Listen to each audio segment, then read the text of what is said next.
Bueno, vamos entonces a comenzar.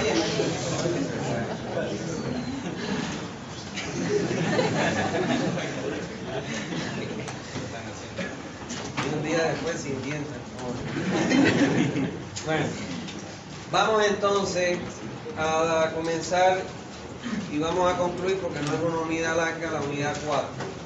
Recordarle que terminando la unidad 5 tomamos examen parcial. ¿Está bien? Que vamos a poner un examen parcial para que se vaya a la mitad por lo menos del lado.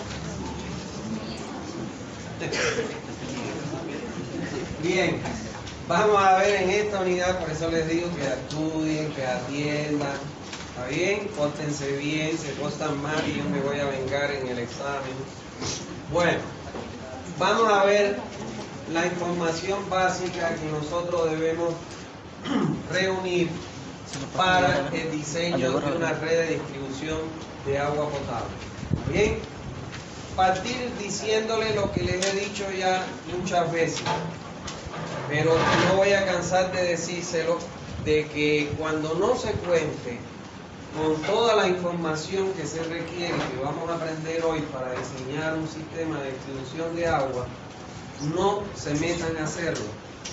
¿Por qué? Porque si ustedes inventan información, probablemente cuando vayan a echar a funcionar la red que diseñaron, no les va a servir. ¿Está claro? Y estas redes no cuestan 10 pesos, ni 20, ni bolivianos, cuestan dólares, miles, cientos de miles o millones de dólares, dependiendo de la magnitud del proyecto que usted está haciendo. ¿Está claro? Entonces después pueden tener una demanda penal porque su sistema que diseñó no funciona. ¿Está bien? Entonces, el objetivo que tiene esta unidad es que ustedes conozcan la información básica que se requiere para pensar en diseñar un sistema de distribución de agua. ¿Está bien? Bueno, vamos a ver qué información básica nosotros requerimos para el diseño de un sistema de distribución. Y dice, al diseñar una red de distribución es aconsejable efectuar un estudio lo más completo posible de la zona de cobertura para tener un conocimiento general de las condiciones locales. O sea, que antes de comenzar a hacer un diseño, particularmente yo cuando lo he hecho, lo que hago siempre es que voy y recorro la zona de cobertura para, en primer lugar, tener una idea de cómo se comporta la topografía, cómo se distribuye la población en la zona de cobertura y poder identificar cuáles van a ser mis posibles usuarios de la zona de cobertura. No se olviden que nosotros vamos a entregar agua a toda la población que se asiente, comercios, instituciones, industrias que se asienten en el lugar de cobertura. Entonces, todo eso yo lo puedo verificar haciendo un recorrido en el lugar. Pero además, yo debo recopilar toda la información que esté disponible en los distintos organismos de planificación física u oficinas municipales. ¿Por qué? Por ejemplo, debo verificar, si yo voy a la alcaldía de Santa Cruz, es muy probable, un 100%, que me van a dar el plano planimétrico, donde esté la distribución de las calles, los manzanos, las unidades vecinales, etc. Y ese plano yo lo necesito, porque no se olviden que nosotros vamos a pasar con nuestra red de distribución por todas las calles.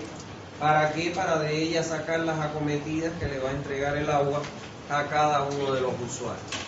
Entonces, voy y agoto toda la recopilación de la información, visito el departamento de planificación física, que es de la alcaldía, que ellos manejan todo esto, y averiguo, ¿tienen planimetría? Perfecto. Topografía, altimetría, no tienen. En el lugar me dicen, y después que agote todo, no encuentro la altimetría, entonces ya yo sé que dentro del costo o el presupuesto que voy a hacer yo para prestar este servicio del proyecto, tengo que consultarle a un equipo de profesionales que se encarguen de hacer la topografía y cuánto me van a cobrar por hacer el levantamiento topográfico. Y entonces lo incluyo dentro de mis costos. Si no hay estudios de suelo y no conozco el nivel freático, voy a tener que contratar una comisión de suelo para que me haga el estudio de suelo y además me indique a qué profundidad se encuentra el nivel freático en la zona. ¿Está claro? Entonces, lo primero es agotar toda la información que pueda yo encontrar en las oficinas de planificación o municipal. Y lo que me falte de lo que no encuentre, lógicamente voy a tener que contratar los servicios para obtener esa información. No se inventen nada, no saquen del ARGI, porque aquí muchos profesores les enseñan, no, con el ARGI usted puede tener la topografía. Ojo, cuando usted va a hacer un proyecto, podrán admitírselo a algún profesor aquí para una tarea o un práctico, o se lo pueden admitir, por ejemplo, en seminario, algo así, pero cuando usted va a hacer un proyecto, no hay ARGI, no hay nada. Contrate una comisión topográfica y pídale los requerimientos que usted necesita. ¿Está bien? Porque la imprecisión con el ARGI no es la misma la precisión que usted va a obtener con el ARGI con la precisión que tiene de un estudio topográfico. Entonces, una vez que ya usted agotó todas las instancias y levantó toda la información que existe, la que no haya, usted tiene que tomarla en cuenta y hacer levantar toda esa información para realizar el proyecto. Entonces, ¿qué información nosotros necesitamos para realizar un proyecto de una red de distribución de agua potable? En primer lugar, nosotros necesitamos un mapa o un plano en planta de la planimetría de la zona. Miren, cuando nosotros vamos a hacer un proyecto, el que nos va a contratar, nosotros tenemos que decirle a la persona que nos va a contratar que nos delimite con una poligonal el área de cobertura que quieren que nosotros cubramos con el proyecto. Y eso se va a establecer dentro del proyecto como límite espacial.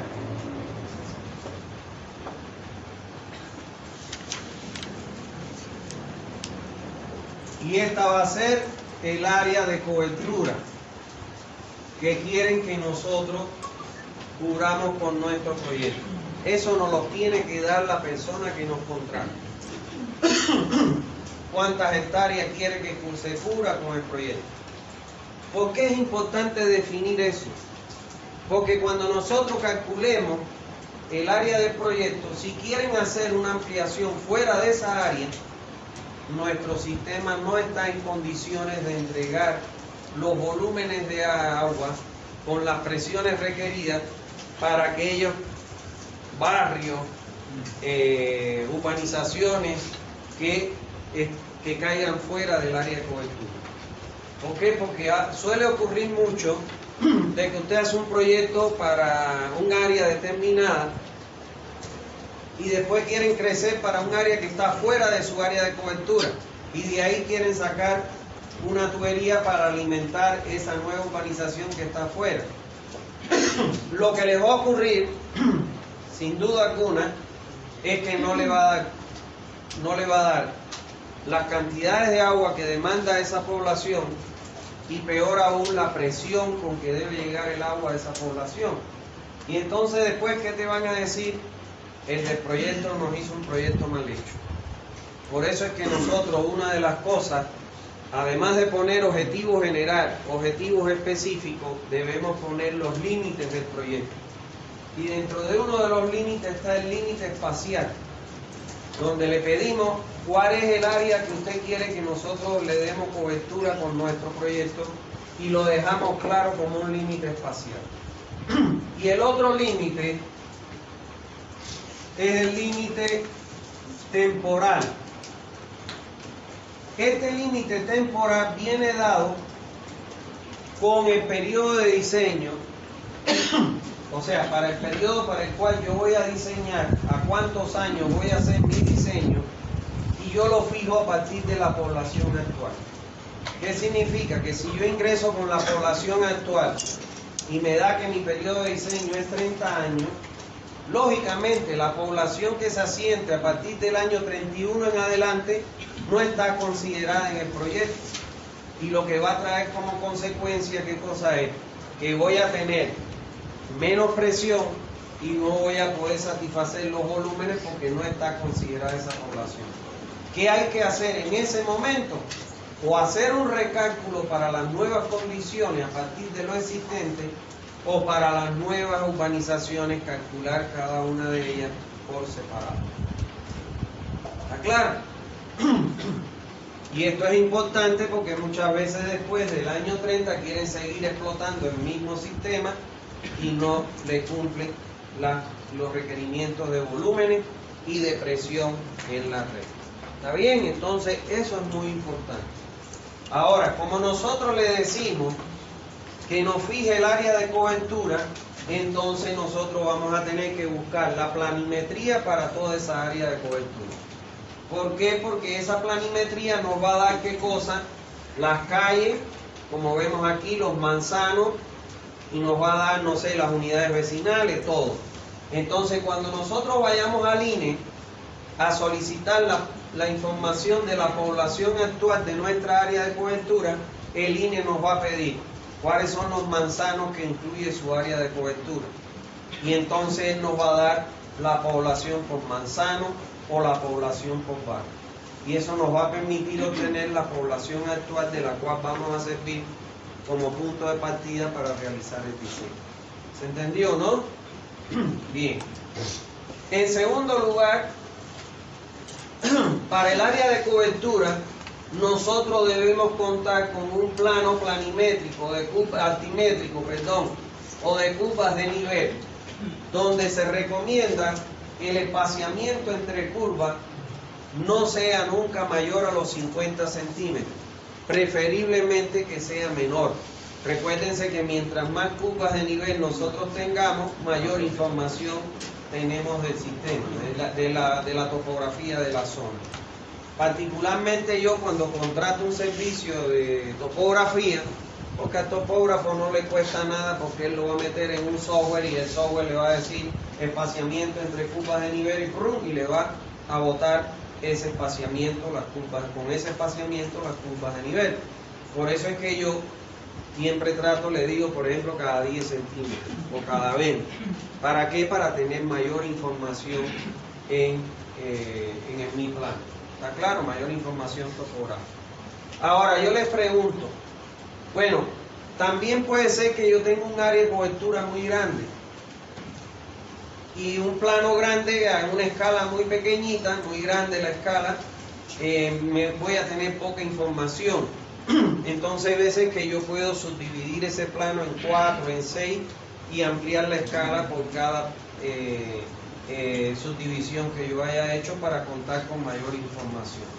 Entonces generalmente los planos uno en 10.000 y uno en 5.000 hacen que me abarque toda la zona, pero cuando ya yo quiero tener un plano a una escala que me dé más información, entonces lo subdivido y obtengo planos que pueden ir desde 1 en 500 hasta 1 en 2.000. ¿Está bien? Ahora yo les pregunto, ¿para qué me sirve la topografía, plano de curvas de nivel o plano topográfico en el diseño de la red? A ver, ¿para qué me sirve? Para determinar las pendientes. Para ubicar la planta. Las pendientes no me importa. En agua potable no importa. En alcantarillado sí. Para ubicar el punto más bajo y donde sea destinado. No, eso es en alcantarillado. Aquí para ubicar el punto más alto, al revés. A ver, miren. ¿Puedo ubicar Un tanque de... Ajá. Aquí las pendientes, señores, en un sistema de distribución de agua potable, como el flujo a presión, el movimiento del líquido dentro de la tubería me lo genera o la carga que me impone un tanque elevado o un equipo de bombeo. Entonces no hay limitante con que le voy a poner una pendiente, no. En alcantarillado sí. Es importante las pendientes porque el flujo es por gravedad, no trabaja a presión.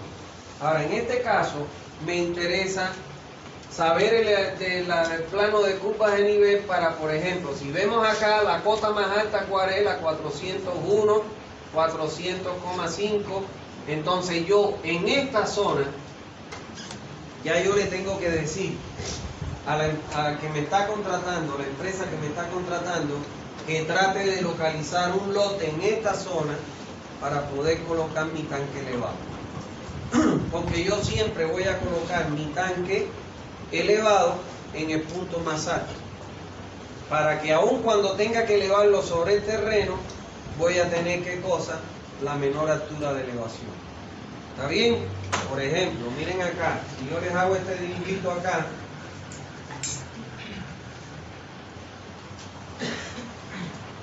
este es el punto más elevado. Si yo colocara, para que tenga la misma altura, fíjense ustedes aquí, en este punto más bajo, mi altura de tanque, ¿cómo va a ser comparada con la que voy a tener en este punto? Mayor. Entonces, lógicamente, cuando yo coloco mi tanque en el punto más alto, estoy disminuyendo la altura del tanque y costo, porque eso es estructura de hormigón armado. ¿Está bien? Bueno. Y por otro lado, para saber los puntos altos de la red. ¿Qué pasa en una red de distribución? Que lógicamente ustedes no tienen por qué saber eso porque están recién aprendiendo. Pero cuando yo tengo una red que yo coloco en el terreno, vamos a suponer que esta es mi tubería,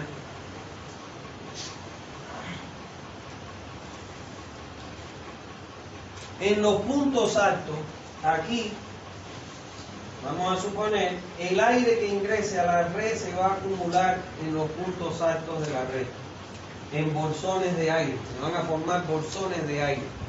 Todas las acometidas que estén cercanas a esos puntos altos, y si eso les ocurre a ustedes en su casa, las acometidas que se colocan cercanas a estos puntos altos donde se acumulan esos bolsones de aire, es cuando usted abre el grifo y primero sale aire y después sale agua escupida. Así que te asusta, uno se asusta, abre el grifo y uno da un brinco porque se asusta.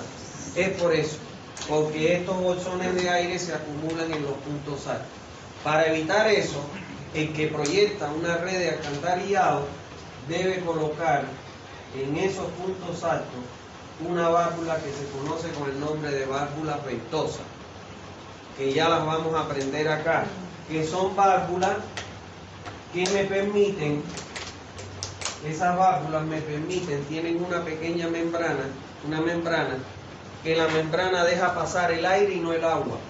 Y entonces cuando esas válvulas funcionan, usted se para al lado de una válvula y hace como si se estuviera desinflando. Y es que está expulsando el aire que está acumulado dentro de la tubería. Entonces es importante la topografía para que en esos puntos altos yo prevea la colocación de válvulas ventosas. ¿Está bien? Ahora, también necesito conocer los puntos bajos, porque en los puntos bajos, ¿qué va a pasar? Se van a acumular los sedimentos. Recuérdense que el agua potable que nosotros entregamos a la red admite hasta un valor de 1000 miligramos por litro de sólidos totales. Y esos sedimentos se van a acumular en esos puntos bajos. ¿Y qué yo tengo que hacer para sacar esos sedimentos? Colocar unas derivaciones con unas válvulas que se conocen como válvulas de purga de sólidos en la red. ¿Por qué? Porque si yo esos sedimentos no los saco, como son partículas de arcilla, de tierra, de lo que se incorpore, le pueden transmitir sabor y olor al agua. Pero lo que es peor, si yo no los saco y los dejo que se acumulen mucho tiempo, ahí se pueden formar unos gusanitos que se llaman los nemantelmitos. Son unos gusanitos transparentes que ya los vamos a aprender. Yo les voy a poner unas imágenes. Nunca le ponía las imágenes porque eso da mala impresión, pero se forman en esas zonas de acumulación. Por eso es que las tuberías, sobre todo cuando tenemos redes ramificadas abiertas que terminan en un tapón, lo que hay es que cambiar el tapón por una válvula para purgar y sacar esos sólidos, porque no solo le dan mal olor y sabor al agua, sino que forman los nemantelmitos. Y estos nemantelmitos, cuando se forman, ellos se van a desplazar, se reproducen en cientos de miles y se desplazan por toda la red. Una vez en Santa Cruz subieron un vaso, que no fui yo, subieron un vaso con agua donde se veían los nemantelmitos. ¿Está claro? Entonces, esos nemantelmitos, lógicamente, ¿a quién le gusta tragarse un gusano, no? Entonces son transparentes, son translúcidos. Para identificar el nemantelmito se le echa al agua un colorante y entonces ahí lo único que usted ve es el nemantelmito transparente. Y aquí en Santa Cruz, en una red, que tampoco lo voy a decir, hicieron la denuncia de que tenía unos gusanos. La persona que hizo la denuncia no sabía que esos son nemantelmitos. Cuando eso ocurre en las redes, hay que echarle grandes concentraciones de cloro para matar todos esos nemantelmitos y después purgar agua hasta botar todos los cadáveres. Eso puede durar entre 3 a 4 y 5 días, toda la limpieza de una red y se corta el servicio. Es por eso que a veces suele salir agua blanca. No, eso es otra cosa. El agua blanca puede ser exceso de cloro o puede ser sales minerales, pero no es eso. Bueno, ya yo les voy a mostrar fotos de los nemantelmitos en el transcurso de las clases.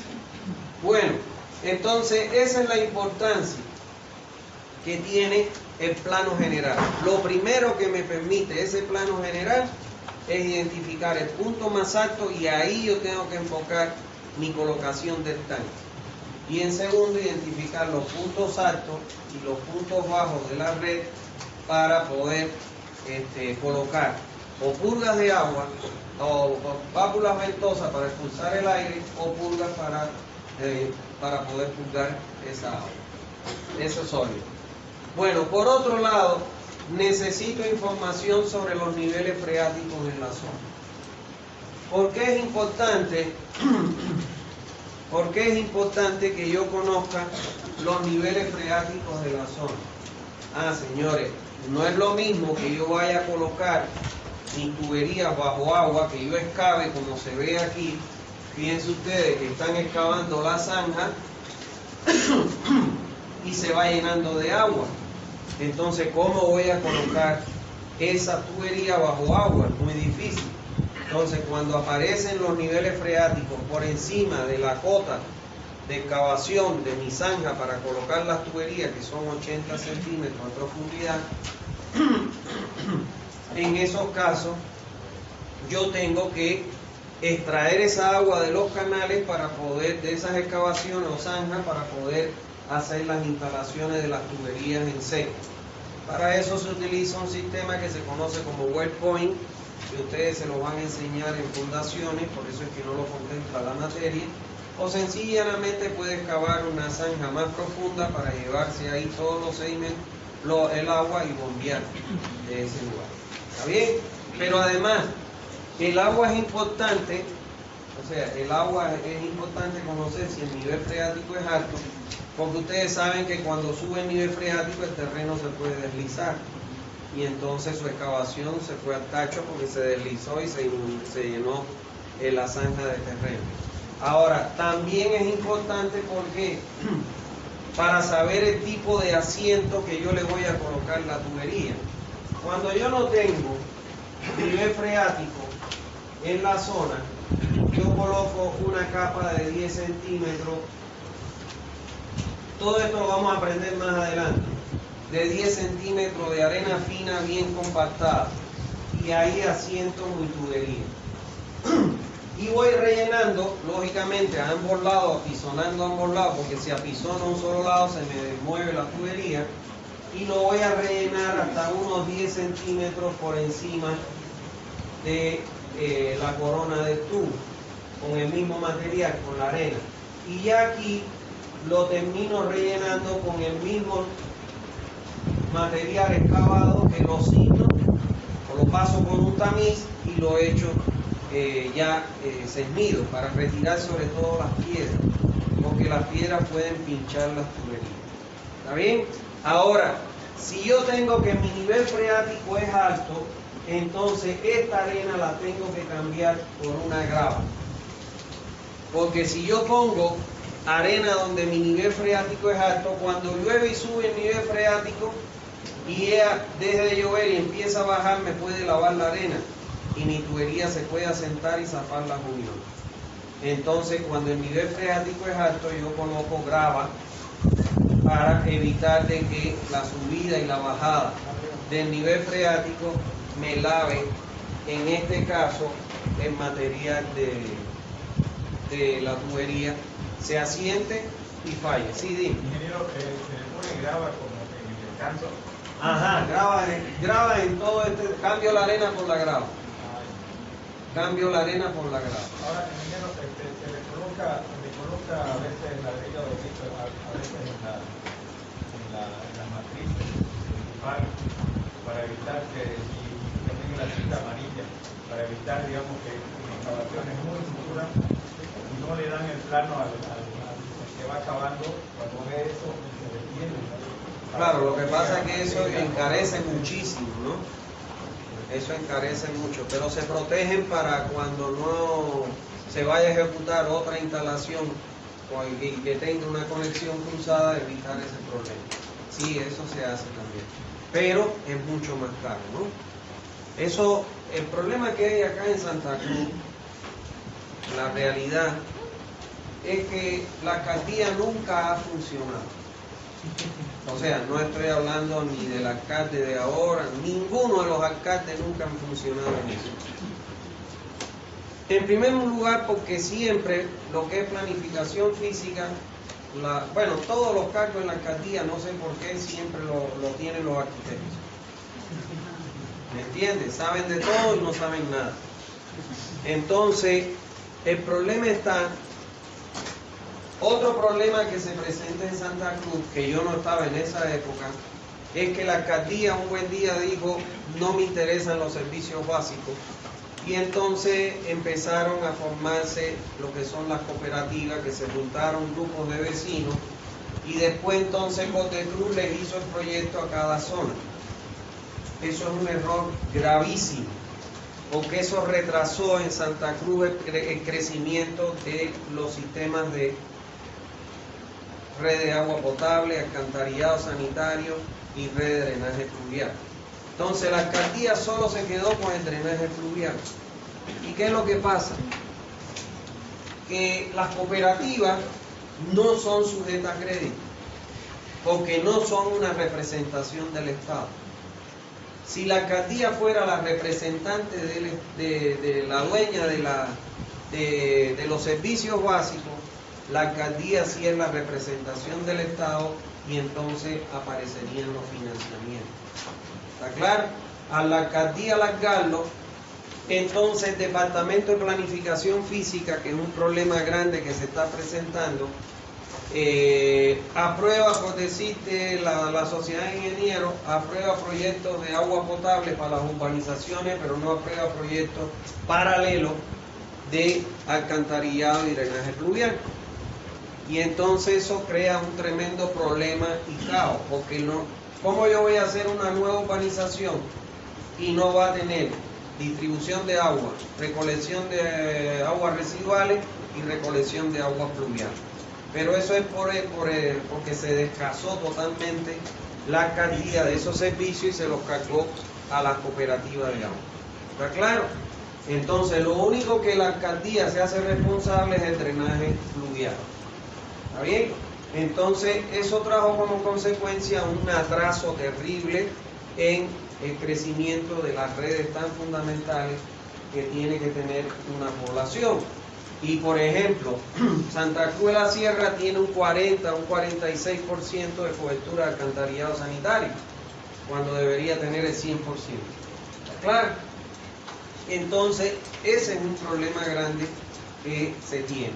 El otro problema grande es que como estas instituciones, por ejemplo, la CRE, vamos a suponer, todo lo que pase por los espacios públicos, entiéndase como un área de dominio de espacio público, la que está comprendida desde la acera de un vecino hasta la acera del vecino enfrente, eso es dueño de la alcaldía. La alcaldía es la que es dueña de ese espacio público. Por ese espacio público pasan todas las redes. Cuando metan electricidad enterrada va a pasar por debajo de la acera. Gas pasa entre la acera y el cordón.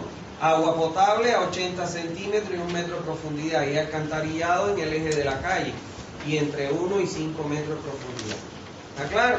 Entonces, como todas estas empresas, la CRE, las empresas telefónicas, las empresas de agua potable, son independientes de la alcaldía, y la alcaldía la verdad no le interesa nada. ¿Qué es lo que debe suceder ahí? Si la CRE hace un proyecto para colocar, no sé, su red eléctrica, ese proyecto, como está hecho en áreas de dominio público, se le debe entregar una copia a la alcaldía. ¿Para qué? Para que cuando yo venga a hacer mi red de agua potable, si la red eléctrica está enterrada, saber en qué posición está para evitar lo que él dice. Tener que proteger tuberías y cosas con ladrillo para que si le meten una máquina por una excavación no se produzca un problema que puede ocasionar la muerte de los operarios. Entonces, no se cumple eso. Cuando yo les calculé el proyecto a Cospaís, kilómetro 9 de Vía La Guardia, nosotros sabíamos, porque una de las personas que era del directorio de Cospaís dijo que en esa zona la CRE había hecho un levantamiento topográfico. Y entonces, para abaratarle el costo a Cospaís, bueno, yo fui a la alcaldía y la alcaldía dijo que no tenía topografía de esa zona, con lo cual la CRE no cumplió en entregarle su proyecto. Y entonces yo les dije a los directivos que hicieran una carta a la alcaldía, fueron el tercer anillo ahí por la feria, ahí era donde nos mandaron, y ellos le entregaron la carta para que le entregaran la topografía. La respuesta que le dio la CRE: esto es un servicio que nosotros pagamos y la información es nuestra y no se la damos a nadie. O sea, piense el absurdo que es, pero eso es producto de que la alcaldía no está cumpliendo su función. Resultado, tuvimos que contratar un topógrafo y volver a hacer una topografía que ya existía en la zona. ¿Entiende? Entonces, eso son cosas que usted se va a encontrar después en el medio como tal. La alcaldía no te debe negar ninguna información, porque ella es una entidad pública y ella debe entregarte la información, como el INE. El INE no te debe cobrar por la información, es obligatorio que el INE entregue la información que usted le pida para proyectos de ese tipo. Lo más que te pueden cobrar es un CD si quieres que tú le grabes, o traer un flash y que te la graben en un flash. ¿Está claro? O que la tenga impresa y te quiera cobrar por el costo de la impresión. CD. Ingeniero, eso sí, siempre para hacer un proyecto, para ejecutar, siempre es bueno, en este caso, digamos, tanto de agua potable como el alcantarillado, tener un equipo topográfico y que lo revise. Claro. Porque, por ejemplo, en la alcaldía de Los Negros, fue una constructora, y esa constructora a nosotros nos contrató como equipo topográfico, y cuando fuimos a ver el diseño que ellos tenían, que la alcaldía quería que se haga, habían cámaras que estaban a 1 metro de lo que era el terreno natural. O sea, lo que supuestamente debería estar a nivel, estaban a 1 metro. Y había campanas que estaban a 2 o 3 metros por debajo. O sea, ellos sacaron su campana, ¿no? Y estaban por debajo de donde debían estar. Y se tuvo que, ya la empresa constructora ahí,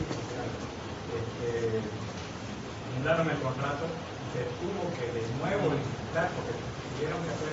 De nuevo tuvieron que hacer todo el diseño que estaban mal con topografía. Claro, eso también es otro problema, ¿no? Ahora, la topografía no contempla que tú levantes las cámaras, las profundidades, sino que eso debe estar en el proyecto, ¿no? Claro. Pero bueno, El proyecto estaba mal hecho. claro, te encuentras de todo en este mundo, es terrible. Entonces lo mejor es eso que tú dices, asegurarse y hacer la fotografía, ¿no? Pero bueno, en principio uno debe confiar que lo que se está construyendo sea lo correcto, ¿no? Que no siempre ocurre así. Bueno, entonces es importante cómo nosotros, si no sabemos dónde está el nivel freático, cómo nosotros podemos averiguarlo. Cuando nosotros contratemos a la comisión para que nos diga el tipo de suelo, porque eso es importante, porque no es lo mismo los costos cuando yo haga el presupuesto, si tengo que excavar en un terreno rocoso a tener que excavar en un terreno arenosilloso o de tierra, etc. Los costos son diferentes. Entonces aprovechamos y le decimos, por favor, cuando usted haga una perforación, nos dice, determina a qué profundidad está el nivel freático. Y entonces de ahí levantamos esa información. Si nuestro nivel freático está por debajo de nuestra zanja, no hay problema. Pero si está por encima, tenemos que tomar las previsiones que les acabo de señalar. ¿Está bien? Otra información que necesitamos son los datos actuales de la población regional y local que podrán ser adquiridos en el INE, debiéndose solicitar para el área de cobertura la población actual. O sea, cuando nosotros visitamos el INE para recabar esta información, por eso es la importancia del censo, porque si fuera como todos piensan, de que Santa Cruz, como dicen, se le ha robado 1 millón o como dijo la universidad, entre 500.000 y 600.000 habitantes, entonces cuando nosotros pedimos la población de un área, esa población puede verse afectada por ese daño. ¿Y qué puede pasar? Nos van a dar una población menor. Y entonces nosotros vamos a dimensionar, hacer un proyecto para una población menor. Recuérdese que con esta población actual es que nosotros definimos periodo de diseño, nosotros calculamos población futura, nosotros calculamos los caudales. Entonces, bueno, realmente, si verdaderamente hay esos problemas que se están peleando, de que hay una falsedad en los datos del censo, realmente eso es grave para el país. Muchas veces pensamos, no solo nos dan menos recursos, no, eso puede traer serios problemas en los proyectos, a la hora de los proyectos que se hagan. O sea, tiene un alcance muy grande más allá de los recursos que puede adquirir la región de acuerdo a la cantidad de la población. Entonces nosotros vamos a ir al INE y en el INE vamos a solicitar población actual. Por eso es que es importante que nosotros tengamos la planimetría, sepamos las unidades vecinales, los barrios, los manzanos que tienen, porque con toda esa información vamos al INE, el INE nos va a pedir y nos va a dar la población actual, que es la de partida para nuestro proyecto en la zona del área de cobertura. Aprovechando que estamos en el INE, le vamos a pedir el índice o la tasa de crecimiento. El INE, si mal no me equivoco, creo que ahora está manejando en Santa Cruz 1,4%, y sin embargo la universidad dice que es 2,4%. Entonces no es lo mismo proyectar para una tasa de crecimiento de 1,4 que 2,4. Entonces piense usted la gravedad que tiene el problema de los datos censados. Y además le vamos a preguntar qué modelo matemático utiliza. ¿Por qué? Porque nosotros la proyección la vamos a hacer para el modelo matemático que utiliza el INE, que ya sabemos que es el que contempla la norma, que es el de crecimiento geométrico. ¿Está claro? Ahora, lo que no podemos hacer es lo que yo vi, por ejemplo, que se lo reboté en el proyecto de alcantarillado que estaban haciendo en Guarne, que calcularon para los 4 métodos que recomendaba la norma, la población por los 4 métodos, la sumaron y los promediaron entre 4. Eso es un disparate. ¿Está claro? Es un disparate. ¿Por qué? Porque el crecimiento poblacional representa una curva. Y a esa curva es la que yo le hallo el modelo matemático, la fórmula que me tiene un coeficiente de correlación más cercano a 1. ¿Entiende? Entonces, si esto tiene un crecimiento exponencial, No puedo utilizar yo un crecimiento aritmético porque es otro, responde a otro tipo de población y a otro tipo de curva. Entonces uno siempre debe usar el modelo matemático que utiliza el INE, que según la norma boliviana, en todas las regiones, el modelo que se permite es el modelo de crecimiento geométrico. ¿Está bien? Entonces aprovechamos de ir al INE y obtener toda esa información. Por otro lado, debemos evaluar el crecimiento de la población y el periodo de alcance del proyecto, el cual se define a partir de ingresar con la población actual en la norma boliviana para definir el periodo de diseño.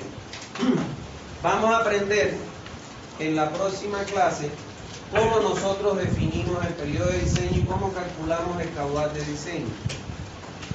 Entonces, para definir el crecimiento que va a tener la población, nosotros, como bien dice ahí, en el año 0, vamos a suponer que vamos a hacer el proyecto en el 2024, para mí el año 0 va a ser el 2024. Entonces, en el año 0 yo tengo que ir al INE y buscar la población actual que hay. Pero como los proyectos estos de alcantarillado sanitario y de agua potable no se diseñan nunca para la población actual, porque si no al otro día me crece un niño y no tengo agua para darle con la presión requerida, entonces se calculan para una población futura. Entonces, ¿para cuántos años voy a calcular mi proyecto?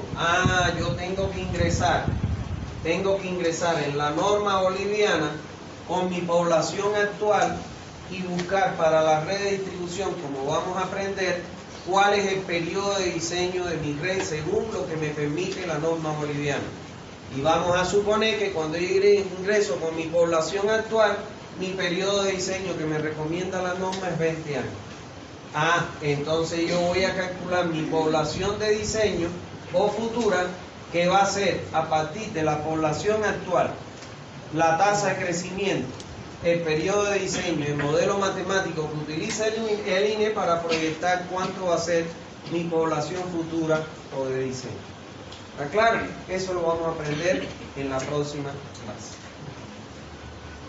Sexto, definir el área de cobertura de la zona y para ello en hectáreas, y para ello se debe solicitar a la empresa contratante la poligonal del área de cobertura que abarcará en el proyecto. Eso es lo que le explicaba. Quiero que me haga el diseño de la red de distribución de mi urbanización. Ya, dime qué alcance tiene tu urbanización. Con una poligonal, delimítame el área de cobertura y dámela en hectáreas. Y entonces yo voy a hacer el proyecto para eso. Y yo voy a dejar claro el área de cobertura. Porque si después la urbanización crece y quieren sacar de esta red que yo diseñé para esta área, agua para un área fuera de ella, entonces mi sistema no va a satisfacer esa necesidad. ¿Está bien? Bueno, determinar cualitativa, o sea, la calidad del agua, y cuantitativa, la cantidad de agua de las fuentes existentes en la zona. Bueno, yo tengo que tener en cuenta, antes de comenzar a mi proyecto, lo principal.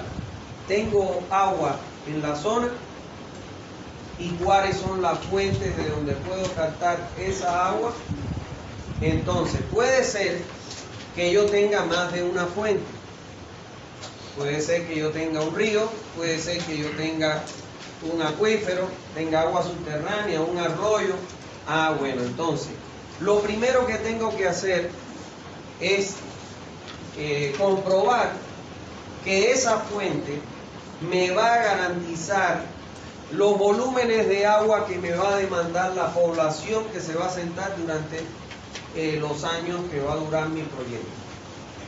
¿Y por qué le digo eso? Porque normalmente las fuentes van a pasar por dos estaciones que son críticas. Una estación que es en época lluviosa, que probablemente ahí la fuente me dé, que puedo contar con ella para los volúmenes que tengo que entregar, pero a lo mejor tengo en época de estiaje o de seca, me da que la fuente no me va a satisfacer los volúmenes que me va a demandar la población. Eso me puede llevar a que si tengo otra fuente, utilice las dos fuentes para poder entregar los volúmenes.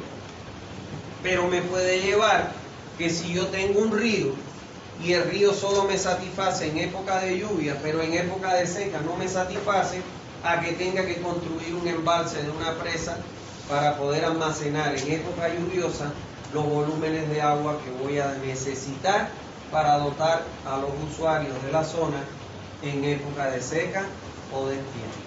¿Está bien? Entonces, por eso es que yo tengo que chequear la cantidad de agua si es capaz de satisfacer la demanda que va a tener la población. Y por otro lado, necesito averiguar la calidad del agua. ¿Por qué? Porque puedo tener más de una fuente. Supongamos que la fuente me dan todas me garantiza la cantidad. ¿Con cuál me voy a quedar de la fuente? Con la que mejor calidad de agua tenga. Y entonces para ello tengo que ver los 8 parámetros que ya los vimos, ¿no? Y que aquella fuente que tenga más bien irregular que mal, esa es la que me voy a utilizar para que sirva como fuente. Y si la calidad del agua no llega a ser potable, entonces ya sé que tengo que diseñar una planta potabilizadora de agua. Bueno, en el octavo punto, que en la otra información que necesito es hacer un levantamiento completo del sistema de abastecimiento de agua existente, donde se indique la capacidad nominal del mismo. Y atiendan acá. Cuando yo voy a hacer un proyecto, vamos a suponer que me dicen, como se estaba queriendo hacer aquella vez, que hizo el FPS con una empresa de Cochabamba, vamos a suponer el Trigal. Quieren hacer la red de distribución de agua potable del Trigal. No tiene red, no tenía red en aquel momento el Trigal. Entonces, ¿qué pasa? Si vive gente en esa zona, de algún lugar, ellos tienen que tomar captar agua, porque nadie puede vivir sin agua. Entonces, lo primero que hacemos nosotros es visitar la zona. Vamos a Trigal y le toco la puerta a un vecino y le digo, hablo con el de la junta vecinal para que explique, antes de que yo llegue, de que se va a hacer una encuesta para el sistema de distribución de agua que se les va a diseñar, y me permitan recibirme en su casa.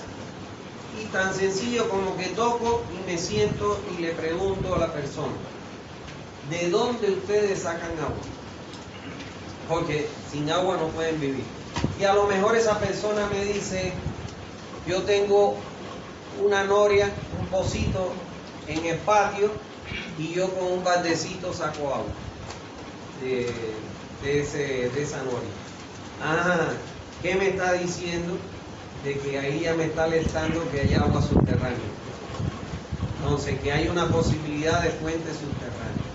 Pero voy a otro vecino y me dice, por acá atrás pasa el río, y yo voy y saco los baldecitos de agua del río. Entonces, ¿qué me está diciendo? Que ya tengo dos fuentes de agua, una subterránea y una superficial. Entonces, esa es la primera información que yo levanto, las posibles fuentes de agua. Una vez que ya he identificado las fuentes de agua, si ustedes se fijan en su libro, la norma boliviana para la dotación te da un rango. Te da un rango. No lo muevo aquí porque aquí no está. Está en la próxima clase que vamos a dar el próximo miércoles. Hay un rango. La norma boliviana de agua que dice en los valles, en el altiplano, tiene un rango. Por ejemplo, entre 70 y 90 litros por habitante por día. Entonces, la pregunta del millón de ustedes está en la página 23. La pregunta del millón es, y ustedes me van a decir cuando yo les enseñe esa tabla, qué valor adopta, el mínimo, el máximo o el intermedio. ¿Está claro? Entonces, yo aprovecho que estoy en ese lugar y ahí está el ejemplo. Averiguo, por ejemplo, el que tiene la noria, ¿cuántos baldecitos ustedes sacan al día para dotarse de agua? Y a lo mejor ellos me dicen que sacan 10 baldes al día. Ahora viene la otra pregunta. ¿Cuántas personas se abastecen de esos 10 baldes? No, somos yo y mi esposa. Somos dos nada más. Ah, entonces, ¿y qué capacidad tiene su balde? No, un balde normal de 10 litros. Ah, si sacan 10 baldes que tienen 10 litros, lo que están sacando son 100 litros por día de agua. Si lo divido entre el número de personas, me va a dar ¿qué cosa? Los 50 litros por habitante y por día que sacan. Y ya estoy obteniendo la dotación real que ellos están consumiendo de agua. ¿Está claro? Ahora, vamos a suponer que son 50 litros. Llego a la norma y me dice que es entre, préstame acá, para población menor a 500 habitantes, en los llanos es entre 70 y 90. Entonces, y yo he calculado 50. Claro, si ellos tuvieran agua, gastaran más. Lo que pasa es que les cuesta estar sacando el patecito a carrear. Entonces, ¿qué valor yo adoptaría ahí? 50. El mínimo 70. Porque ellos no alcanzan ese valor y yo partiría de utilizar como dotación actual para mi diseño el valor mínimo 70. ¿Qué tal que hubiese calculado y me hubiesen dicho 75? ¿De qué valor partiría yo? Partiría de 75. ¿Está claro? Entonces, eso me permite a mí hacer ese levantamiento en ese lugar. Eso se llama estudio socioeconómico, e inclusive parte es ingeniería. ¿Está bien? Bueno, entonces eso es importante. Noveno, hacer el levantamiento de las condiciones sanitarias de la localidad. Evaluar cómo evacúan en la actualidad las aguas residuales de los domicilios.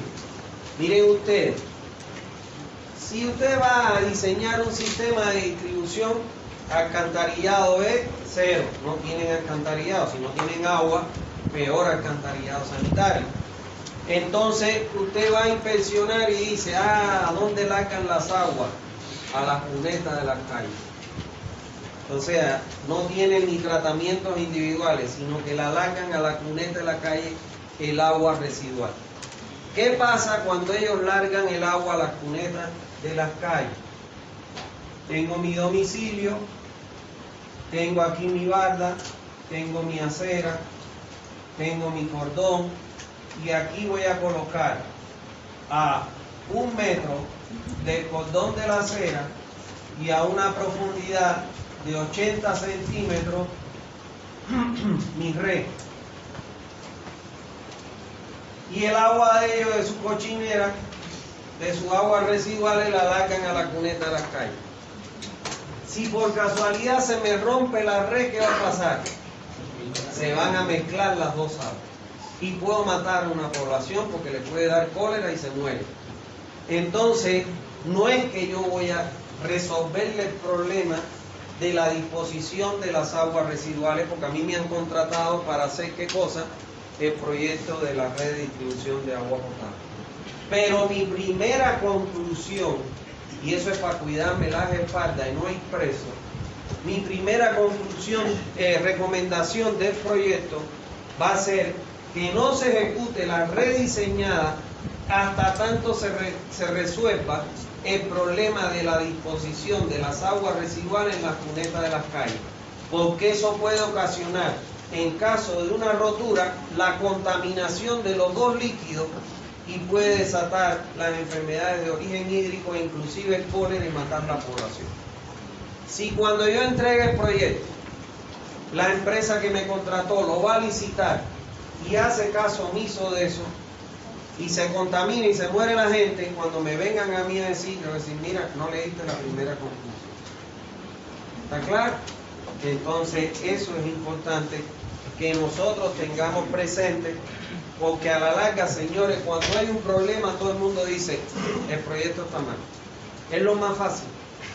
¿Está claro? La lengua se afloja así, de la manera más fácil. La culpa al proyectista. ¿Está bien? Bueno. Décimo, obtener datos de la economía regional y local. Entonces, para ello, debo entonces contratar un estudio socioeconómico, donde ahí voy a contratar un especialista que me va a ir y me va a decir, bueno, a ver, ¿cuántos son los ingresos per cápita que tiene la familia como promedio en donde voy a prestar mi servicio de agua potable? ¿Y por qué es eso?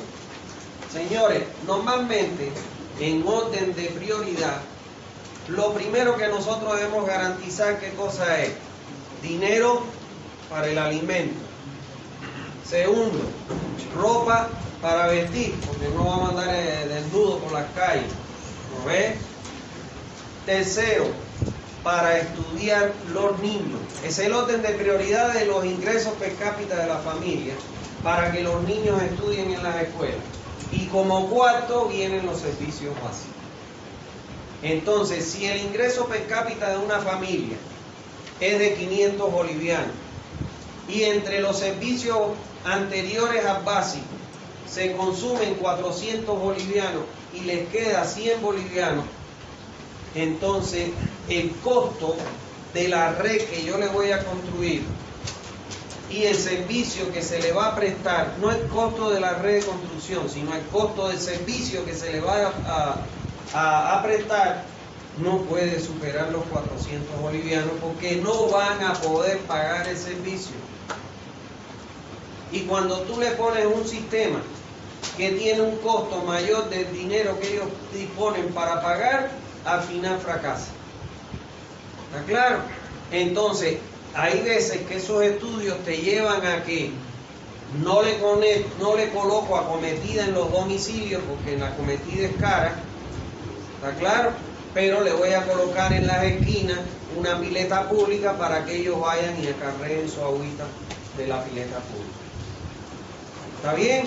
Entonces, el costo de la magnitud de servicio que yo les voy a diseñar tiene que ser acorde a la capacidad de pago que ellos puedan, que tengan o dispongan, para que el servicio sea sostenible en el tiempo. ¿Está bien? ¿Alguna duda hasta ahí? Bueno,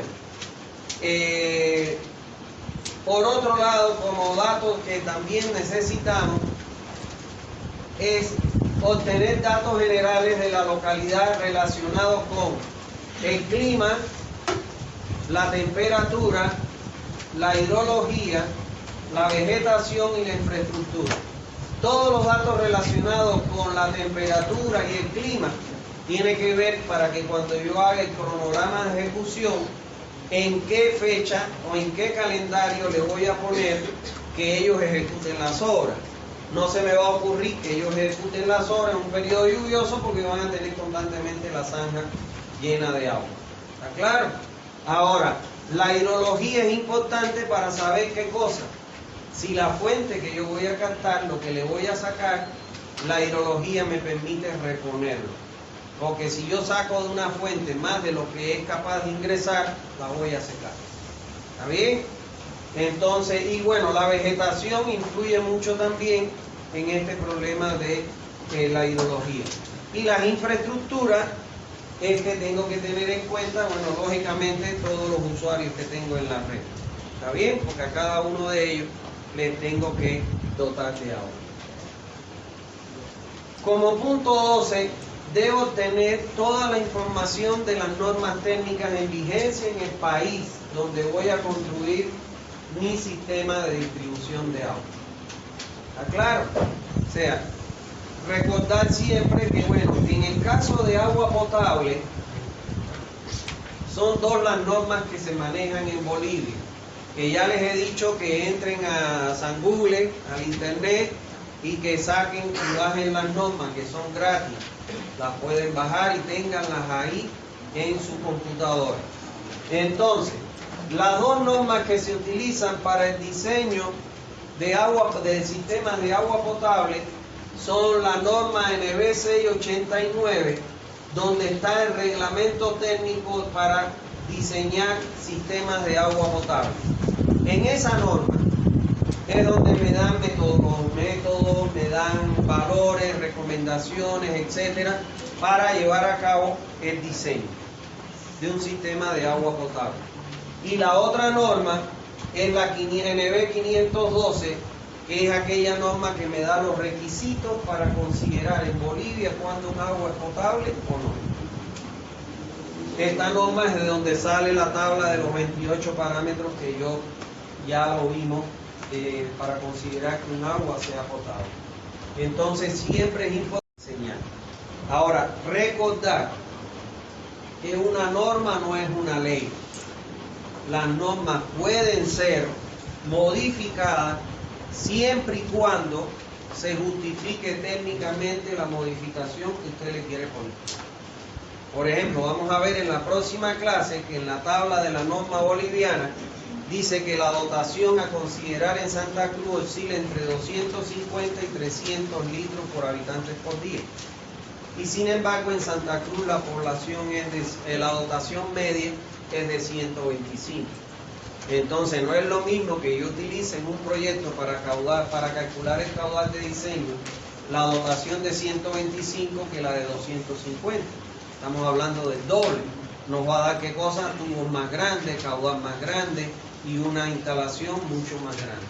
Entonces en ese caso uno puede modificar la norma siempre que lo justifique. En la próxima clase les hablo más sobre eso. ¿Está bien? Por otro lado, tener información acerca de las instalaciones que están soterradas en la zona. Normalmente, las instalaciones que nosotros podemos encontrar en un área de dominio público, que va desde la barda de un vecino hasta la de enfrente, pasando por las aceras, el espacio libre entre la acera y el cordón de la acera y la calle, son generalmente la red de gas, la red eléctrica y la red telefónica. La red eléctrica y telefónica van bajo las aceras. La red de gas va entre la acera y el cordón de la acera, y la red de alcantarillado va por el eje y la de agua a 1,80 m. Entonces, evidentemente que vamos a tener en las esquinas cruces y conexiones cruzadas de estas redes. Y nosotros debemos evitarla en lo posible, pero si no se puede evitar, debemos advertir esa conexión cruzada. ¿Por qué? Porque si no ocurre que cuando venga una máquina para ponerla de agua potable y le meta la red eléctrica, pues puede electrocutarse el operador. O imagínense una máquina que le meta la de gas, puede provocar una explosión. ¿Está bien? Como ha ocurrido en muchos lugares acá en Santa Cruz. Entonces, eso es importante. Miren a ustedes acá. Esta cámara es una cámara de inspección de una red de alcantarillado. Aquí la vemos, miren. Esta tubería es la de alcantarillado. Esta es una cometida domiciliaria sanitaria, donde las aguas del domicilio la largan aquí a la red de alcantarillado. Y sin embargo, miren ustedes, esta que está aquí en color plomo negro es la tubería de agua potable. Cuando se va a construir la de alcantarillado sanitario, la de agua potable ya existe. Entonces, no solo que tengo que advertir en dónde vamos a tener una conexión cruzada para evitar meterle máquinas, sino que también advertir a qué profundidades están una de otra, para evitar qué cosa de que pueda ser tocada con un equipo de excavación. ¿Está claro? Era lo que él decía, que muchas veces se recubre con ladrillo para protegerla antes de que ocurra un daño de ese tipo. ¿Está claro? Entonces, pero imagínense ustedes, recubrir una tubería con ladrillo es caro, es muy caro. ¿Está bien? Entonces, esto es importante siempre. ¿Quién debe tener esa información? El dueño del espacio público. ¿Quién es el dueño del espacio público? La alcaldía. ¿Qué oficina de la alcaldía debe tener esa información? El Departamento de Planificación Física. ¿Está bien? En Santa Cruz se van a encontrar estos problemas como el que les conté de la CRE. ¿Está bien? Bueno. Por otro lado, debemos identificar en nuestra área de cobertura donde vamos a diseñar la red todos los posibles usuarios que se van a sentar. Miren, cuando usted ve un plano planimétrico, por ejemplo, bien hecho y bien planificado, usted va a ver determinados sectores que dice ET número 1, equipamiento terciario número 1, equipamiento terciario número 2.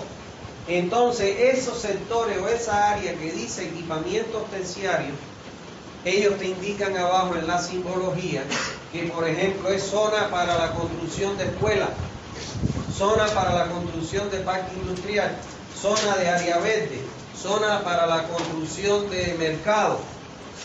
Entonces, lógicamente, usted tiene que prever si en esos espacios no hay construido escuela, lo que tiene que ir a la municipalidad y decirle, bueno, cuáles son los modelos típicos de escuela que se construyen acá, los módulos. Y entonces, ¿qué área ocupan? ¿Cuántos niños tienen? ¿Cuántos profesores tienen?